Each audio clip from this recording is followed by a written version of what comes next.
Interrogative বলে নিলাম। যদি প্রশ্ন থাকে, এই যে দেখেন হোয়াট ডু ইউ ওয়ান্ট, শেষে প্রশ্ন আসে। হু ইজ কামিং টুডে, শেষে প্রশ্ন আসে। যদি প্রশ্ন থাকে তাহলে আমরা ধরে নেব যে সেটা হচ্ছে ইন্টারোগেটিভ, আর প্রশ্ন না থাকলে আমরা ধরে নেব এটা হচ্ছে রিলেটিভ। সেটাই এখানে ব্যবহার দেওয়া আছে, এই ব্যবহারগুলো আমাদের পড়া দরকার নেই, কারণ আমরা তো বললাম আমরা এখানে কোনো সেন্টেন্স মেকিং করব না।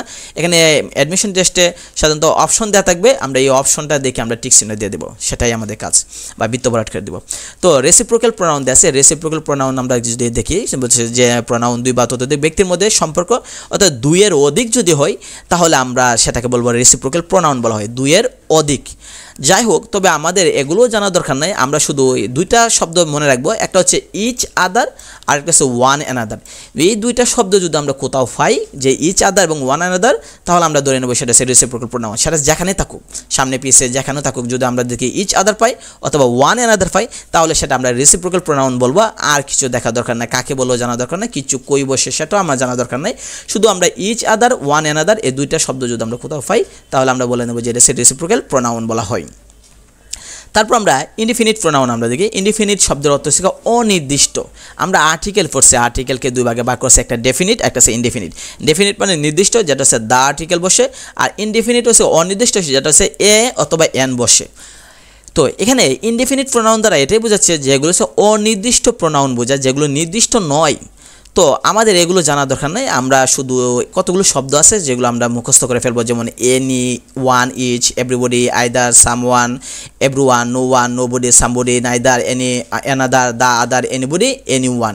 এই যে শব্দগুলো বক্সে দেওয়া আছে, এইগুলো যদি আমরা শিখে নিই তাহলে আমরা এগুলো দেখলে আমরা বলবো যে ইনডিফিনিট প্রোনাউন।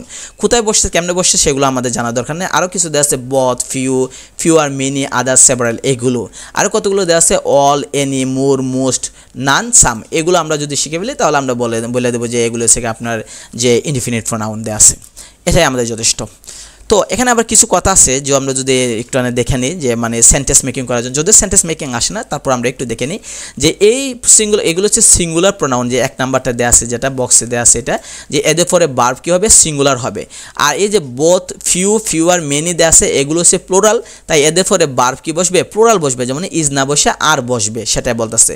একইভাবে হচ্ছে আবার এখানে দেওয়া আছে যেমন অল, এনি, মোর, মোস্ট, নান, সাম, এগুলো হচ্ছে প্লুরাল, সিঙ্গুলার এবং প্লুরাল উভয় নির্দেশ করে, তাই এগুলো দ্বারা আমরা সিঙ্গুলার প্লুরাল উভয় আমরা ব্যবহার করতে পারি।